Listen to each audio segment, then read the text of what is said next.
Today I'm talking with John Maddison, VP of Marketing at Fortinet. Welcome, John. Good to be here, Richard. So, as you know, I go way back at Fortinet, as do you now. So tell us what's the latest and greatest on the Fortinet side. Well, here at the show, we're showing our extended next generation firewall portfolio, where not only do we do next generation firewall core capabilities, but we add in authentication. We also add in some advanced threat protection to make it a complete solution for enterprises. We're also showing one of our data center firewall products, which is the FortiGate 3700D. We've got that in a real-world test, testing out at around 150 gig of firewall throughput and almost 450,000 connections per second. Wow. I can remember back 14 years when the firewall vendors were telling us about 10,000 connections per section at a time, and then I think 10 gigs was the max that we could max out then. Tell me more about the advanced threat protection in a gateway device. How do you accomplish that? Well, the gateway is there to protect users, and although there's a lot of functionality built inside our firewall platform to protect users, web filtering, IPS, app control, there's still certain things that you need to examine in more detail. And so, zero-day viruses, very hard to detect in your signature pattern. And so what we have is a sandbox that sits just offside the firewall and allows us to do a deeper investigation of potentially suspicious malware file samples. Did you have to add hardware, or is that done in the Intel chips that are already on platform? Well, some of it's done on our firewall platform, where, as you know, we use generic CPUs plus ASICs to provide high performance. The platform sitting outside is more of a virtual machine. It emulates end users, and for that we use a standard CPU. But the integration between the firewall and the sandbox is very important. We can do some pre-filtering where we send only suspicious files over, and then if we detect something in real time, we can send a message back to the firewall to block a URL or a particular communication back to a botnet. And the 3700D, is that the first of the D family, or have there been other appliances? There's two out right now in the high-end range, the 3700D, the 1500D. They are the first products to use our next generation ASIC, the MP6. It's actually a 40 gig firewall on an ASIC, and we put 4 or 8, depending on what we want to do in terms of performance, on that particular platform to give it that firewall throughput. And I think the real-world testing theme we have this week is very important. I think a lot of companies they put out data sheets with theoretical information on sessions or throughput, et cetera, et cetera.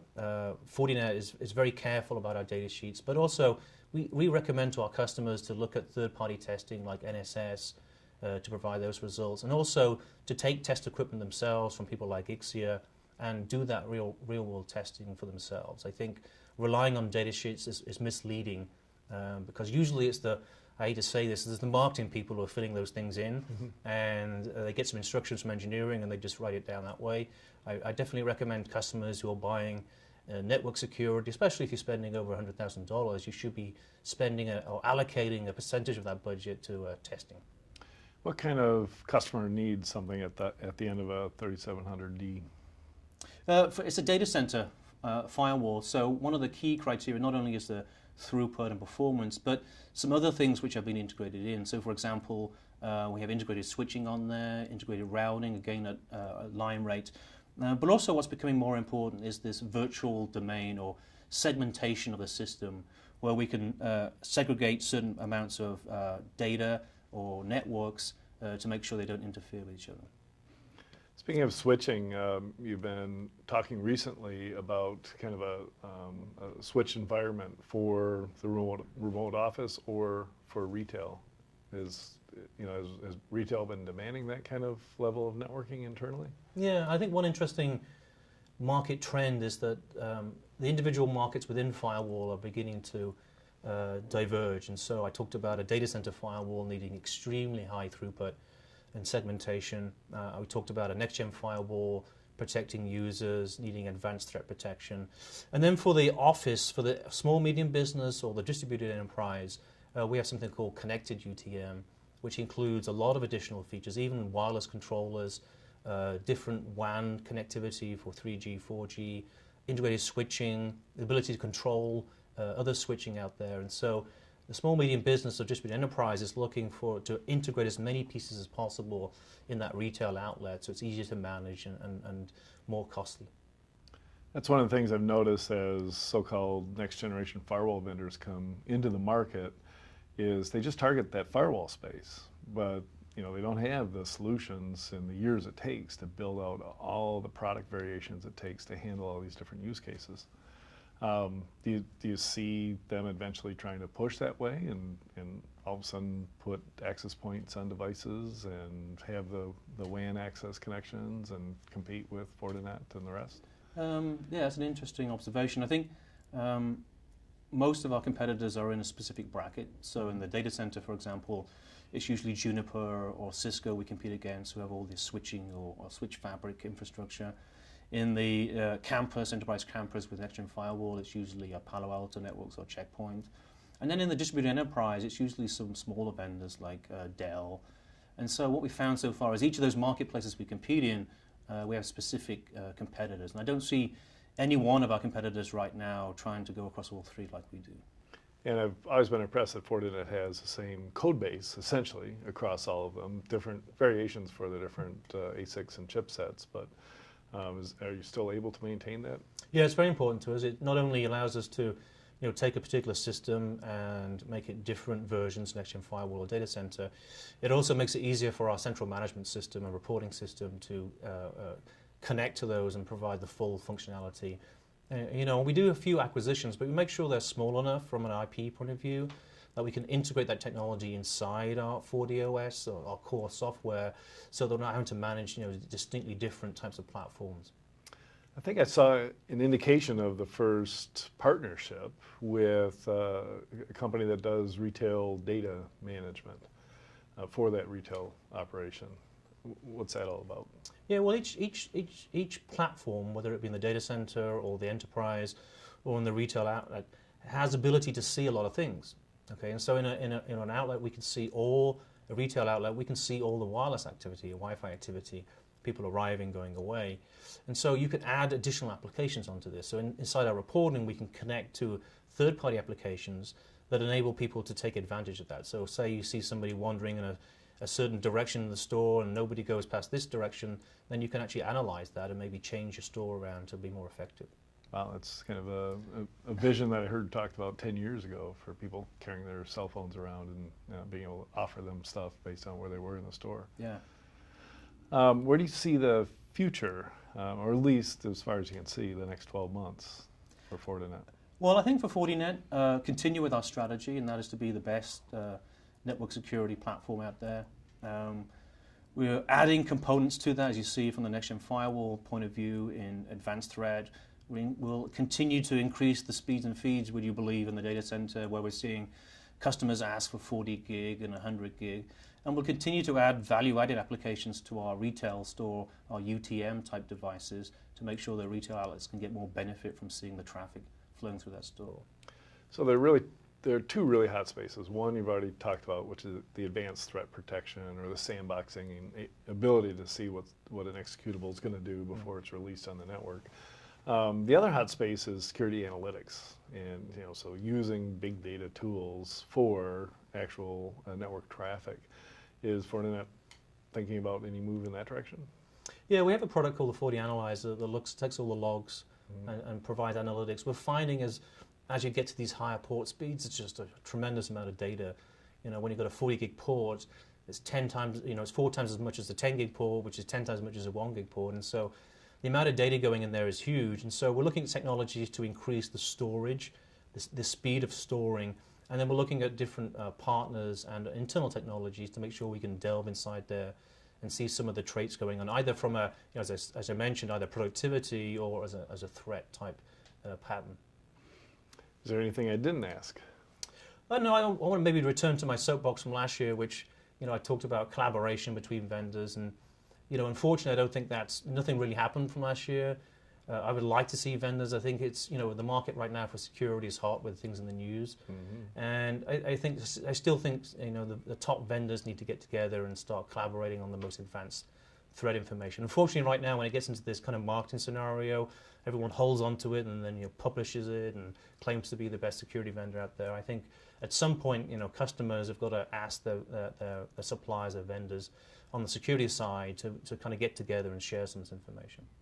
Yeah, and I think it's important also to even allow, especially policymakers in DC who talk consistently about information sharing as the solution, which of course we could go on forever how that's not quite it. But the fact that everybody who uses a vendor with a large ecosystem is already doing information sharing, because most security products now are beaconing something back to a cloud analysis engine. And so we all actually are doing a good job of information sharing, but you're talking about taking it to the next level and share between the vendors. Yeah, between the vendors. I think everyone now has moved to a cloud model where they get instant information, and there is some collaboration. I talked last year about, for the last 10 years we've shared virus samples, but the thing is that it's timing and how advanced they are. If it's shared within a few hours, that's the best time, and if you're just sharing common threats, then fine, but share the advanced information, it's a much less in terms of the volume in there. And so I think at some point the vendors really need to kind of look around and kind of give back to the industry and to their customers in that regard. Yeah, I think that would be a great thing. We should talk about setting that up. We have a few times, but yeah, a long way to go. Yep. Do you see any competitive threats on the horizon? Any of these small vendors coming out of nowhere that might have something of interest to Fortinet? Well, we're always looking, at technology we can integrate inside our system. We're not looking for large vendors because it's hard to integrate. We're always looking for advanced technology, whether it be on the infrastructure side, the threat side, to put inside our system. We did a couple of acquisitions last year, small acquisitions. Right now, because there's a lot of buzz around security, valuations get a bit out of control with some of these smaller vendors, even some larger vendors we could mention as well. But I think we're always on the lookout for technology we can bring in and add value to our customers. Do you see any regional differences going on? Is the same buzz about security going on in Europe, for instance? There are some slight regional differences, but surprisingly, the US used to always be about 2 years ahead. I see the same sort of topics now in Europe and Asia.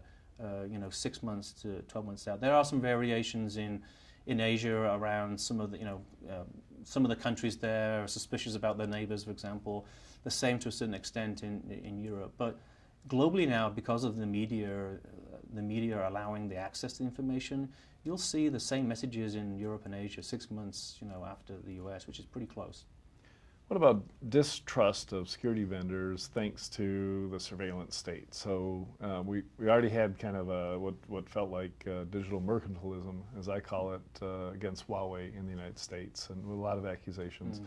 And then post revelations about the NSA, I'm actually hearing from customers in Australia and Asia that people are asking them to source, Asian products or non-US products. Are you seeing any impact like that in the market? That question's come up, and just for the record, Fortinet, actually most of our engineering is in Canada, software engineering, and our hardware engineering is in Sunnyvale, California. We haven't made a public statement, but if someone asks, we'll make a statement about NSA. We have no association with them. We've not offered, and they've not approached us, and so it's completely independent from that. I see it more on the service providers who are holding data maybe from European customers, and they've seen a transaction where the European customer wants it taken over back into Europe. So I've seen it more on the service provider side rather than the vendor side. Do you see anything happening at all? Especially a couple of the big vendors, I guess I won't mention them, but some of you've already mentioned both of them, have been demonstrated to have hardware backdoors and software backdoors at the BIOS level that the NSA's Tailored Access Organization operations have put in place. And this translates to Huawei too. How do you demonstrate to your customers that there's no backdoor when you ship it? And how do you give them the tools or capability to determine if there's a backdoor later? Yep, the only thing we can say right now is, publicly we'll state for sure we've had no contact with NSA. We've not approached them. We can put that in, legal writing to any one of our potential or customers. It's very hard to do that. But I think, for example, for now, we'll make sure that if anyone asks, they have a full explanation of where we are. Can't get any better than that. Thank you very much. Thank you, John Richard. Maddison, Fortinet. Thank you.